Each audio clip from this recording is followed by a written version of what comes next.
took a long time. I've been here since 10 to 5 this morning and been following the track cams, and 5 o'clock always seemed to be a good feeding time. Luckily the owners of the wood have been sending me the track cam footage and topping up my feeders for me very kindly and sending me some footage, and it seemed that 5 was a good time.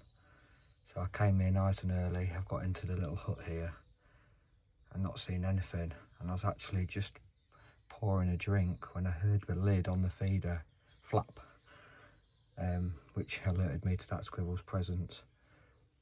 So yeah, it's one down anyway, good start.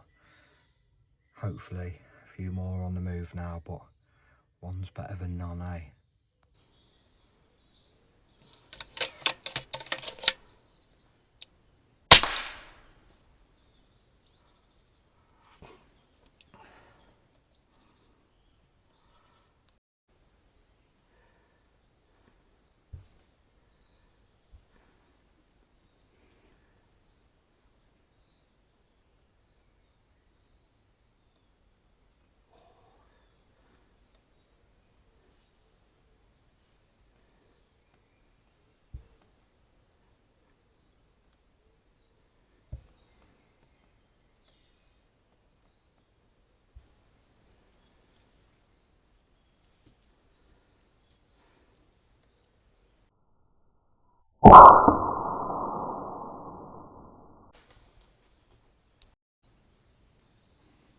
Got another bit of movement here.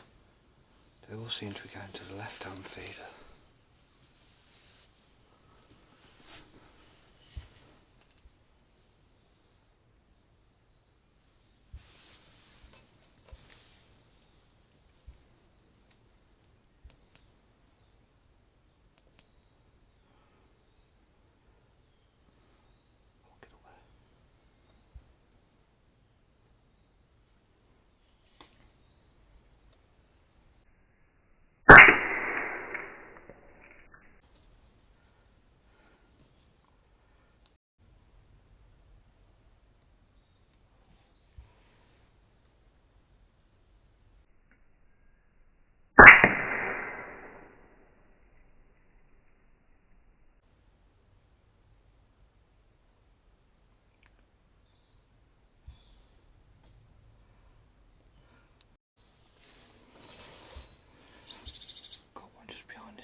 Just see some heat coming off.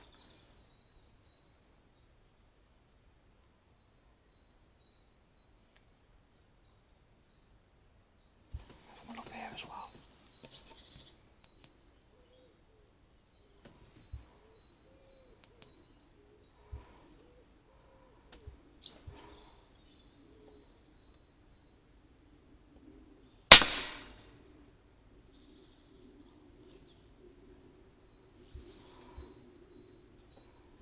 That's 6 down now, and some really loud pops. I'm sure you'll hear it on the video, but that's 6 and I'm really pleased. It's worth the journey, and all I care about is doing a good job for the owner, so that's the main priority.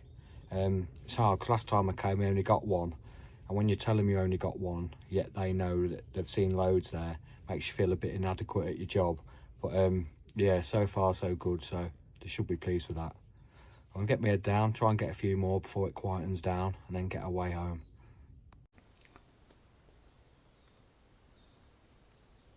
Up you go. Up you go.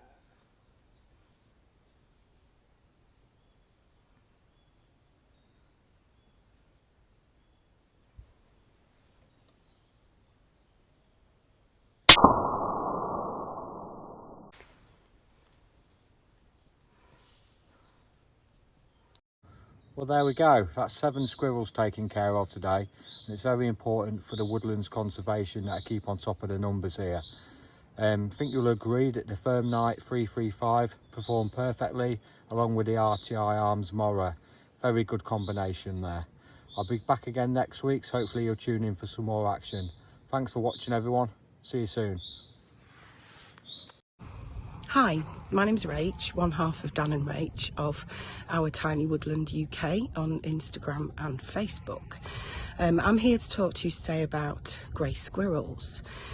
We began managing the woodland quite a while ago. Our main aims were conservation and to improve biodiversity. And initially the greys were delightful. They're cheeky, they're playful, they're fun. They were coming quite close to us. We did think that at one point they might actually learn to eat out of our hands. But shortly after taking on the management of the woodland, we noticed a lot of damage in the crowns of more trees than we would have liked, and quickly realised it was the greys that were doing this. Now, a little bit of background on grey squirrels. They're classed as a non-native pest. They were first recorded as establishing in the wild in the UK in 1876. Wealthy landowners had captive populations. They were sort of ornamental animals. But then obviously they escaped, and they're an extremely successful species. It took until 1930 for the UK government to make it illegal to actually release grey squirrels in the wild, because I think by that point they'd realised the damage they were doing. And they're also, the biggest thing that people sort of know about them is that they've damaged the red squirrel, the native red squirrel population, immensely. At one point, pre-1940s, the red squirrel was seen across the length and breadth of the UK. Sadly now they have been driven to the far north and into Scotland and some outlying areas. What happens is the greys carry squirrel pox asymptomatically, but when they come face to face with a red squirrel, they will transmit this and cause a very, very painful death for the red squirrel. It's a common fallacy that red squirrels prefer evergreen pine woodlands. In actual fact, they've been driven there by the greys. The main reason for this is that the greys are larger than the red squirrels. They sort of weigh in at about the 550 gram mark, whereas the reds are about 300 grams.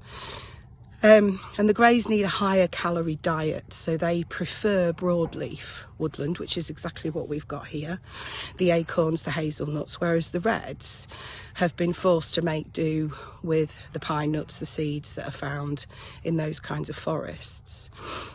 Greys breed very easily. A female can have 2 litters a year of up to 4 young, and they've had an overall disastrous impact on British broadleaf woodland, affecting its composition, its biodiversity.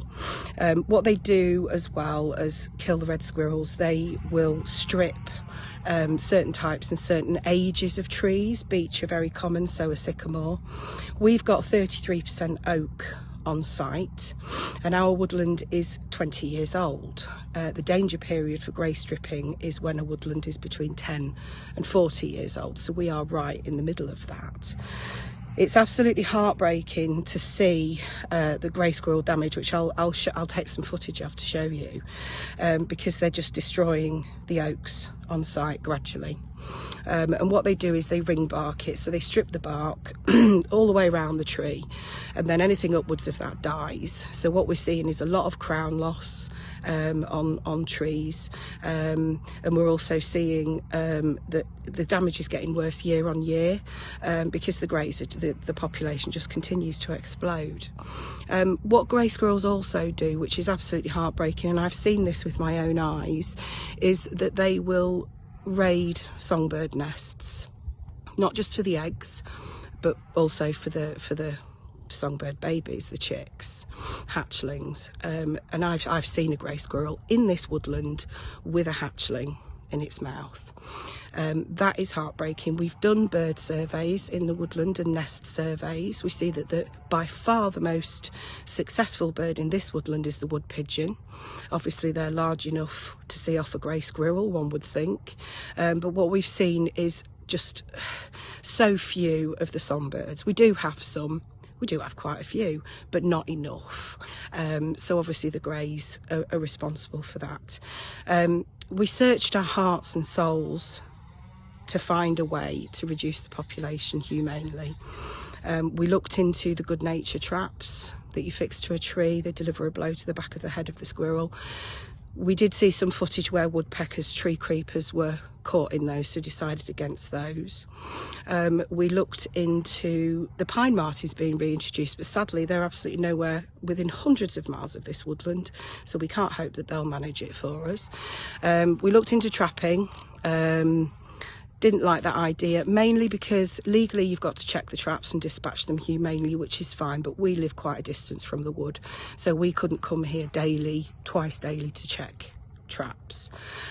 So in the end we decided that setting up a feeder with delicious peanuts and having the squirrels be shot, clean shot to the head, was the most humane. What a better way to go than when you're having the best meal of your life? So we put some feelers out, and as luck would have it, Lee was recommended to us, Air Rifle Hunter 87, and we've since formed a relationship with him, and he's coming in to do the good work to get these greys under control.